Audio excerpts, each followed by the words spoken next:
الحمدللہ وحدہ لا شریک لہ والصلاة والسلام علی من لا نبی بعدہ اما بعد۔ اکابرین اہل سنت والجماعت احناف دیوبند میں سے وہ شخصیات جنہوں نے بطور خاص نہایت اخلاص، اعتدال، دلائل اور تسلسل کے ساتھ احقاق حق اور ابطال باطل فرمایا، ان میں ایک نمایاں نام ہے رئیس المناظرین حجت اللہ فی الارض مولانا محمد امین اوکاڑوی نور اللہ مرقدہ کا۔ جو انسان جتنا بڑا ہوتا ہے وہ جتنی زیادہ دین کی خدمت کرتا ہے اس کے خلاف پروپیگنڈے بسا اوقات اتنے ہی زیادہ ہوتے ہیں۔ یہی حضرت اوکاڑوی رحمہ اللہ کے ساتھ بعض لوگوں نے کیا۔ حضرت کے بارے میں غلط فہمیاں پھیلا دی گئیں، حتیٰ کہ ان غلط فہمیوں کو ہمارے مرکز علمی دارالعلوم دیوبند تک پہنچایا گیا، اور وہاں سے حضرت رحمہ اللہ کے بارے میں ایسی تحریرات لی گئی جس کا حضرت کی ذات کے ساتھ دور کا تعلق بھی نہیں، حضرت کے نظریات کے ساتھ ان کا تعلق نہیں، حضرت کے عقائد کے ساتھ اس کا کوئی تعلق نہیں۔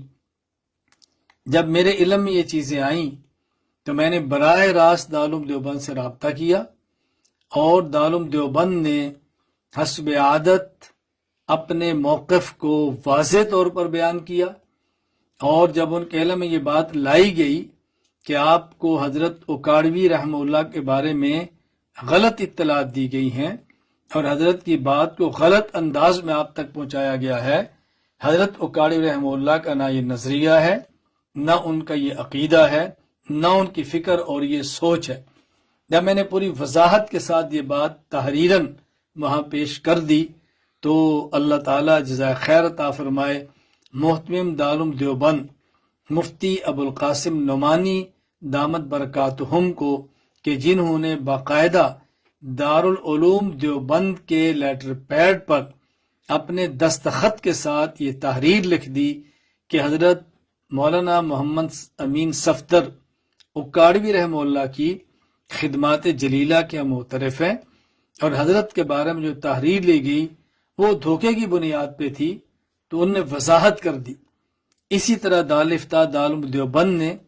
بالکل وضاحت کر دی کہ حضرت اوکاڑوی رحمہ اللہ کے بارے میں ہماری رائے کیا ہے، اور حضرت اوکاڑوی کی ہم خدمات کا کس طرح اعتراف کرتے ہیں۔ آپ نے حضرت مفتی صاحب محتمم دارالعلوم دیوبند کی تحریر کو بھی دیکھا، اور آپ نے دارالعلوم دیوبند کی تحریر کو بھی دیکھا۔ جب اسی طرح رابطہ کیا گیا مظاہر العلوم سہارنپور سے، تو دارالفتاء مظاہر العلوم سہارنپور نے بھی وضاحت کر دی۔ جب رابطہ کیا گیا مظاہر علوم وقف سے، انہوں نے بھی وضاحت کر دی، اور جب پاکستان میں رابطہ کیا گیا جامعہ حقانیہ کوڑا خٹک، وہاں کے دارالفتاء نے بھی وضاحت کی، اور حتیٰ کہ کل ہند مجلس تحفظ ختم نبوت سے رابطہ کیا تو انہوں نے اپنے لیٹر پیڈ پہ حضرت اوکاڑوی رحمہ اللہ تعالیٰ کی ذات گرامی کے بارے میں وضاحت کر دی۔ میں یہ بات اس لیے آپ کی خدمت میں لانا چاہتا ہوں کہ ہمارا دارالعلوم دیوبند سے تعلق تھا، دارالعلوم دیوبند سے تعلق ہے، اور دارالعلوم دیوبند سے تعلق رہے گا۔ دارالعلوم دیوبند کی خدمات کا انکار نہیں کیا جا سکتا، ان کے نظریات کو دنیا میں عام کیا گیا ہے، ایک فکر کو پھیلایا گیا ہے۔ حضرت رئیس المناظرین حجت اللہ فی الارض مولانا محمد امین صفدر اوکاڑوی نور اللہ مرقدہ کے نظریات، آپ کے عقائد اور آپ کے افکار اہل سنت والجماعت احناف دیوبند کے افکار تھے، ان کی طرف بعض بے سر و پا غلط باتیں منسوب کر دی گئی ہیں۔ حضرت کی کتب دیکھیں،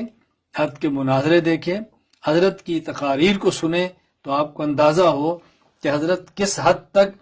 حضرات صحابہ کرام رضی اللہ عنہم اجمعین، اہل بیت رضی اللہ عنہم اجمعین، اور ازواج مطہرات رضی اللہ عنہم اجمعین کے کس حد تک مداح تھے، اور آپ نے کس طرح ان کی تحریری اور تقریری طور پہ خدمت سر انجام دی ہے۔ ہم چونکہ حضرت اوکاڑوی سے محبت کرتے ہیں، ہم نے اس محبت کی بنیاد پہ صحیح بات آپ تک پہنچائی ہے۔ میں یہ وضاحت کرنا چاہتا ہوں کہ حضرت اکاڑوی کے بارے میں دارالعلوم دیوبند نے اپنا موقف واضح کر دیا ہے، لہٰذا اگر کوئی شخص دارالعلوم دیوبند کے بارے میں یہ بات کہے کہ انہوں نے مولانا اکاڑوی رحمہ اللہ کے بارے میں کوئی غلط تحریر دی ہے، تو آپ یقین فرما لیں کہ وہ غلط کہتا ہے، غلط بات نقل کرتا ہے، دارالعلوم دیوبند کی طرف غلط نسبت کی جا رہی ہے۔ میں نے دیوبند کی آخری تحریر دارالعلوم دیوبند کے لیٹر پیڈ پہ دارالعلوم دیوبند کے دارالفتاء کا فتویٰ آپ کی خدمت میں پیش کر دیا ہے۔ اللہ تعالیٰ نے مجھے جب تک زندگی عطا فرمائی، میں انشاءاللہ اکابرین اہل سنت والجماعت احناف دیوبند کی خدمت کروں گا، ان پر ہونے والے اعتراضات کا جواب دوں گا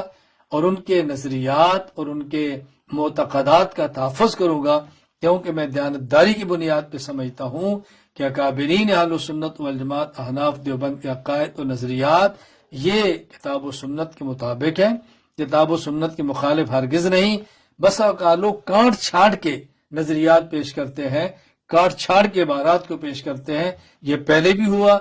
آج بھی ہوا، شاید آئندہ بھی ہوگا۔ ہم گزشتہ زندگی میں تو نہیں تھے، آج ہیں، ہم نے دفاع کیا ہے اور میرے اللہ نے توفیق عطا فرمائی تو میں انشاءاللہ ثم انشاءاللہ اتنی بڑی کھیپ اپنی زندگی میں تیار کر جاؤں گا کہ جو ہماری موت کے بعد بھی اپنے اکابرین کا دفاع کرتی رہے گی۔ اللہ تعالیٰ مجھے زندہ بھی اہل سنت والجماعت کے ساتھ رکھے، اللہ موت بھی اہل سنت والجماعت کے ساتھ دے، اللہ قیامت کو حشر بھی ہمیں اہل سنت والجماعت کے ساتھ ہمارا فرمائے۔ وآخر دعوانا الحمدللہ رب العالمین۔